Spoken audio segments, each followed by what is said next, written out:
If you're looking for a sign on whether or not you should come back to Halo Infinite and give it one more shot in 2023, then you've stumbled upon the right video. Alright, hey guys, it's me, MarketFan101, and welcome back to a commentary video. It has been way too long since I've done one of these. I mentioned in the Fortnite Only Up video, which was probably last week's video, that I mentioned that I wanted to bring back the commentary videos. No, I feel like every single commentary video I've made, I've played Halo Infinite, and it's been about Halo. Shocker, we're back again with another Halo Infinite commentary video, and we're playing Halo Infinite. Halo Infinite has almost been out for 2 years at this point, which is kind of crazy to believe that it's already almost been 2 years. And in those 2 years, this game has been through a lot, truly. I feel like out of every video game that's come out recently, Halo Infinite has had the most unfortunate and unlucky start out of all games that came out recently. So basically, when this game launched, it launched early, at least the multiplayer did. The multiplayer launched on November 15th in 2021, and the campaign came out on December 7th, when the game was actually initially fully supposed to release with everything.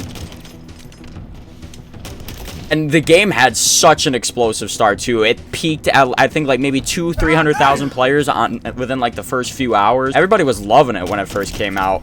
Everybody was saying Halo's back, and, you know, everybody was having a good time. But, you know, I'd say it was maybe like a month and a half, maybe even a little bit of a stretch of 2 months, where people started to realize, like, man, there's not enough content to keep playing this game. So everybody started to quit it because there wasn't enough content to keep up with the game. Really, all they were doing in terms of, content were the, like, little cosmetic events for free. I've never really said this before, but in my opinion, cosmetics are not content. Even, like, this applies to Apex too. A lot of people go on about Apex with their free events and how they just bring back a mode that's been brought back like 50 times already, and they just bring new cosmetics with it. And in my opinion, that is not new content. If it has a new game mode, then yes, maybe. Like, my definition of new content is like a new game mode, a new map, a new weapon, and new equipment. Oh, what are you doing, buddy? But yeah, this game had a super unfortunate start because like, out of the 3 major games that came out that year, the 3 major shooters, you had Call of Duty Vanguard, you had Battlefield 2042, and you had Halo Infinite. Halo Infinite was the best out of all 3 of them. And it was by a long shot, too. It wasn't like it was a close call. It was not even close. Halo Infinite was the best out of the 3. Like, I feel like everybody can agree on that. Dude, I love this gun so much, man. I love the sidekick. And, you know, Season 1 was also the longest... No, it wasn't even the longest season. It was just a long season. Season 1 started on November 15th when the game came out. And then I think it ended in May of 2022. And then we finally got Season 2, which was even worse than Season 1. Season 2 went from May... Actually, it was supposed to go from May to November, but then it got extended till March of 2023. An almost year-long season. A child could have been born in how long Halo Infinite Season 2 was. Get fucking shit on. You know, Season 2 actually didn't start out bad. You know, it was, we got new content, so nobody was really complaining. But it was the length of the season people were complaining about. And it was literally like a 9-10 month long season, which I don't think any video game that has like a seasonal battle pass thing has ever had a season that long. The only thing that I can actually think of that was close to being that long was Chapter 2, Season 2 of Fortnite. That season got extended a few times, but still, it was only like 4 or 5 months long. Around summertime of last year, I uninstalled Halo Infinite. I was done with the game. I'm like, okay, this game fucking sucks. They're not doing anything. They're just wasting all this potential they have with this game. And then Season 2 was getting extended, but instead they announced the Winter Update, which was basically like Season 2.5 kind of. And that introduced like 2 new maps, a whole free new cosmetic tracker with reach rewards, and we got Forge. That mini update was what brought me back to Halo Infinite, and I didn't think it would at all. The Winter Update was actually very surprisingly good, and I didn't even mention that Halo Infinite didn't even launch with Forge, which was very bad. That was the first thing, that was the first time Halo's ever not launched without Forge. Or if that's proper English. That's the first time that that's the first time Halo launched without Forge. There we go. It was kind of the start of some progress, you know what I'm saying? Like, hey, we finally got some new maps, some new content. We got Forge, new maps. Forge didn't launch with custom game browser either, and that was supposed to come out in Season 3 in March of this year. But out of nowhere, they surprisingly dropped custom games early with a little update, and they brought back the pit from Halo 3. It was a complete surprise update, which was nice. It's really nice when devs under-promise and over-deliver, then over-deliver and then under-promise, if that makes sense. And now here we are at this year, 2023. I made a video when Halo Infinite Season 3 first came out, and I absolutely loved it. It was so refreshing finally seeing a new season of Halo Infinite, something we hadn't seen in 9 months. It almost felt surreal seeing like the loading screens different, seeing like a new background. Like something just as simple as that made the game so refreshing. And along with that season, they actually ended up adding a new weapon and a new piece of equipment. They added the Bandit, which, funny I mentioned that, it's right here, which is basically a scopeless DMR. And I'm not the biggest fan of it. I know some people are, but I'm not super big on it. I still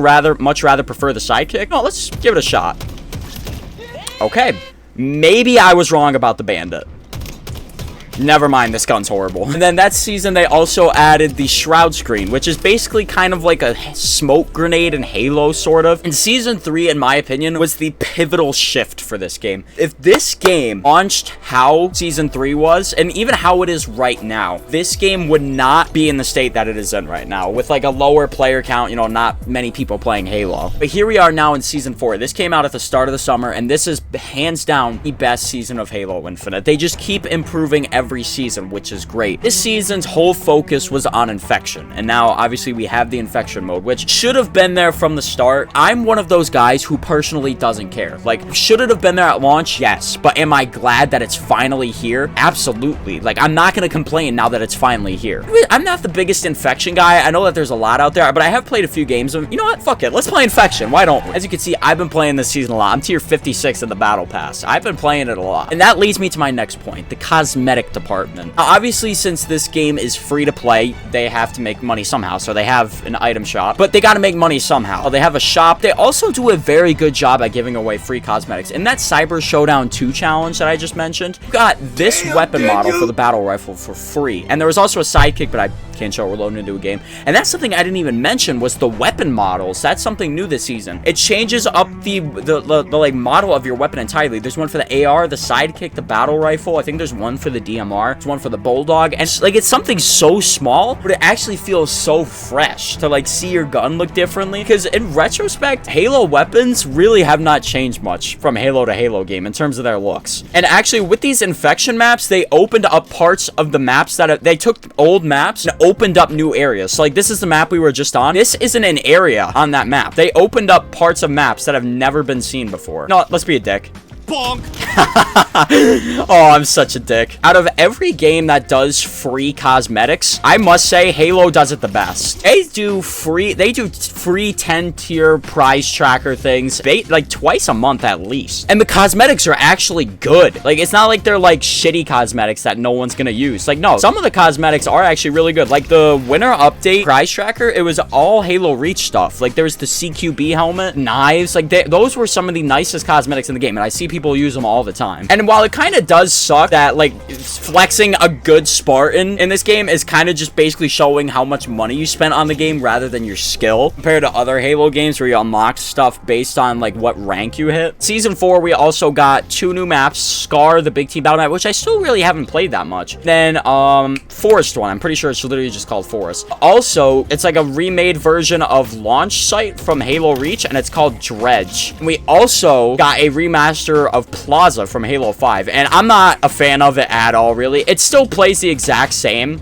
I'm gonna play the clip I said from my live stream. It took one of the most visually pleasing maps I've ever played in any video game and just made it look like a child threw up all over it. He's out of line, but he's right. See, like, I'm all for my fun modes in Halo, but Infection, for some reason, I was never a fan of. I don't know why. I like my Fiesta. I like my Rocket Race from Master Chief Collection. That mode is fun as hell. Do like racing matches and custom games. Those are pretty fun. Oh, also, I forgot to mention, you move incredibly fast as an Infected in this game. Fast as fuck, boy. Across the map. Slide into a jump will send you halfway across the map. Needless to say, they've done a much better job of actually pumping out content, and I said from the start of the game's release, once the game got its content, got its fixes, that it would be in a good state. And like, here we are now in 2023, almost 2 years later, and I fucking love this game, man. I really do. Shroud and Summit have been playing Halo Infinite recently. I'm gonna see if I can find that clip of what Shroud said about the game. It's a fun-ass game. It's free to play. You can't beat it. And, you know, I've said this a few times, but